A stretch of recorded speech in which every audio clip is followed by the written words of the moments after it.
Anjir.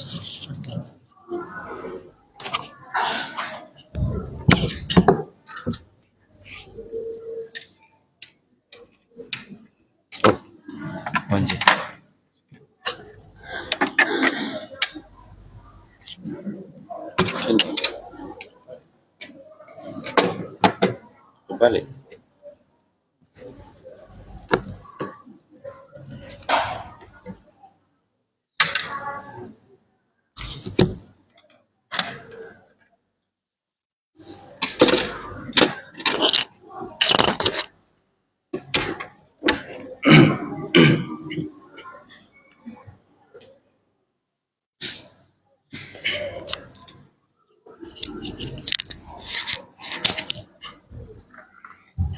Bismillahirrahmanirrahim. Assalamualaikum warahmatullahi wabarakatuh. Alhamdulillahirabbil alamin wa bihi nasta'inu ala umuri dunya waddin wassalatu wassalamu ala asyrafil anbiya'i wal mursalin sayyidina wa maulana Muhammadin wa ala alihi wa sahbihi ajma'in. Allahumma aftah lana futuhal arifin wa ja'alna minal fuqaha'il amilin. Subhanaka la ilma lana illa ma 'allamtana innaka antal alimul hakim. Rabbana taqabbal minna innaka antas samiul alim wa tub 'alaina innaka antat tawwabur rahim. Amma ba'du, para hadirin yang dirahmati oleh Allah Subhanahu wa taala. Pertama-tama kita ucapkan rasa syukur kita kepada Allah. Puja dan puji kita panjatkan kepada Allah Subhanahu wa taala yang telah memberikan kita berbagai macam kenikmatan iman dan hidayah, sehingga pada malam hari ini kita kembali diberikan kemampuan untuk sama-sama mengkaji hikmah ilmu yang Allah Subhanahu wa taala memang wajibkan untuk kita sebagai umat Islam untuk dipelajari. Kemudian sholawat dan salam semoga senantiasa tercurahkan kepada baginda besar Nabi Muhammad Sallallahu alaihi wasallam, suri tauladan kita, uswatun hasanah, contoh nyata bagi seluruh umat manusia. Kita berharap semoga kelak di yaumil qiyamah kita termasuk bagian daripada umat Nabi Muhammad Sallallahu alaihi wasallam yang mendapatkan syafaatnya. Amin ya rabbal alamin. Para hadirin yang dirahmati oleh Allah Subhanahu wa taala, malam hari ini setelah kita pada kesempatan yang telah lalu selesai membahas dosa besar yang kelima, dosa besar yang keempat, mohon maaf, yaitu meninggalkan sholat, maka malam hari ini dosa besar yang kelima yaitu menolak untuk mengeluarkan zakat, tidak mau berzakat. Nah tentu zakat dan sholat adalah dua ibadah yang berbeda. Kalau sholat itu diwajibkan, kewajibannya lebih luas daripada zakat. Sholat sejak orang itu sudah balik, kemudian masih bernafas ya, sampai nanti dia tua, selama dia masih berakal maka dia wajib sholat. Berbeda dengan zakat. Nah, kita di antara kita ini mungkin yang sudah jatuh kewajiban zakat hanya sekian persen saja. Ya, oleh karena itu man'uz zakah, menolak untuk mengeluarkan zakat, atau mungkin maknanya juga bisa menghalangi orang untuk mengeluarkan zakat. Dua-duanya merupakan dosa besar. Abu Bakar As-Siddiq radhiyallahu taala anhu ketika baru menjabat sebagai seorang khalifah, di antara permasalahan yang sangat urgen yang beliau selesaikan saat itu adalah memerangi orang-orang yang menolak untuk mengeluarkan zakat. Ketika beberapa orang sahabat protes, "Wahai Abu Bakar, kenapa Anda memerangi orang yang tidak mau mengeluarkan zakat? Bukankah itu belum pernah dilakukan oleh Rasulullah Shallallahu Alaihi Wasallam?"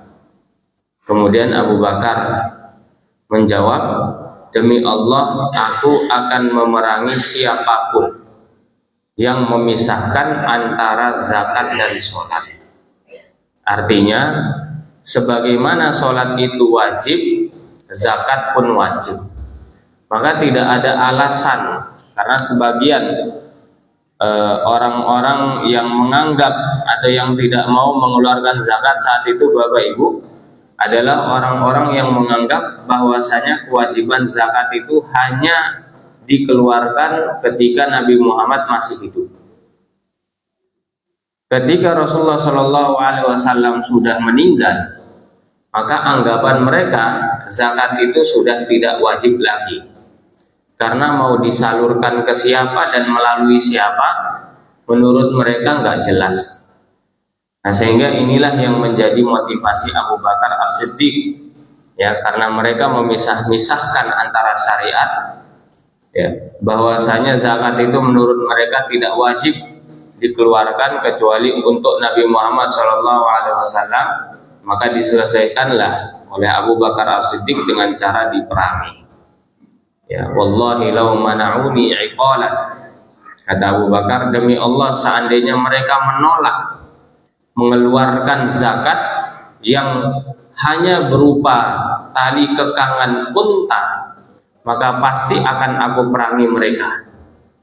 Ini jawaban daripada Abu Bakar As-Siddiq radhiyallahu taala anhu saat itu. Nah, kemudian di dalam kitab ini Imam Az-Zahabi rahimahullahu taala memasukkan mereka yang menolak mengeluarkan zakat termasuk pelaku dosa besar yang kelima.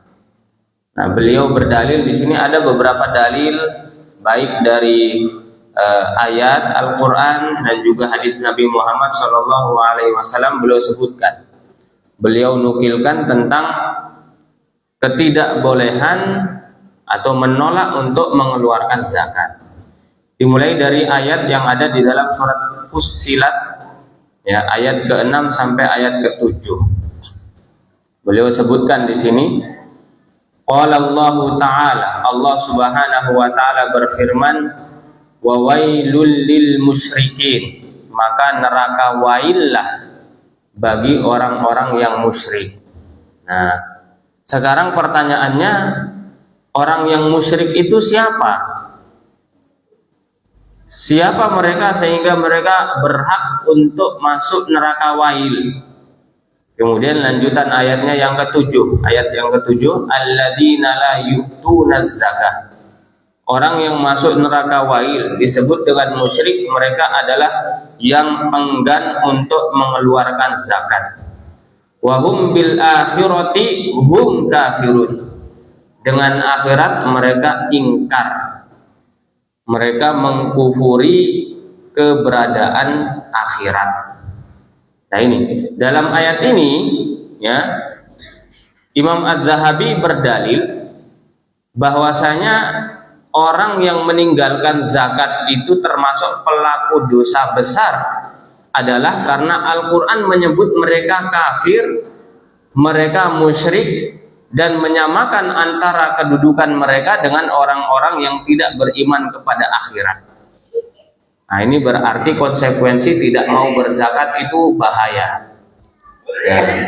Kemudian di dalam surat At-Taubah nanti mungkin kita akan masuk sedikit pembahasan tentang fikih, ya, supaya jelas, ya, karena sekali lagi, ya, kita ini tidak semuanya mampu untuk mengeluarkan zakat, atau tidak semua memenuhi syarat untuk berzakat, karena ada syarat-syarat wajib zakat. Nah, orang itu tidak dikatakan sebagai menolak mengeluarkan zakat kecuali kalau memang zakat itu sudah wajib. Nah, kalau kita kan zakatnya belum wajib, kita punya harta iya, tetapi belum mencapai nisab misalkan, belum mencapai kadar-kadar tertentu yang kadar tersebut menyebabkan kita wajib zakat, belum memenuhi hal itu, maka ketika dia tidak berzakat, dia tidak termasuk pelaku dosa besar. Nah, ini insya Allah nanti akan kita sedikit singgung ya. Memang permasalahannya adalah permasalahan fikih. Nah, ini penting, sehingga belajar fikih itu sebenarnya sangat penting dan sangat-sangat kita sayangkan ya, sebagian teman-teman kita menganggap remeh ilmu fikih. Ya, padahal ya keseharian kita itu ya dibahas dalam ilmu fikih. Ibadah kita itu dalam ilmu fikih dibahasnya. Ya. Kemudian aktivitas muamalat kita, interaksi kita dengan sesama muslim atau bahkan dengan non muslim, semuanya dibahas dalam ilmu fikih. Nah, kalau kita tidak mau belajar fikih, lalu bagaimana kita menjamin keabsahan sholat kita misalkan, keabsahan zakat kita misalkan? Nah, itu nggak mungkin terjadi. Maka ilmu fikih ini sangat penting. Semua ilmu penting karena satu dengan yang lainnya itu saling berkaitan. Contoh saja, sekarang kita sedang membahas tentang dosa besar. Ya, kemarin membahas tentang meninggalkan sholat.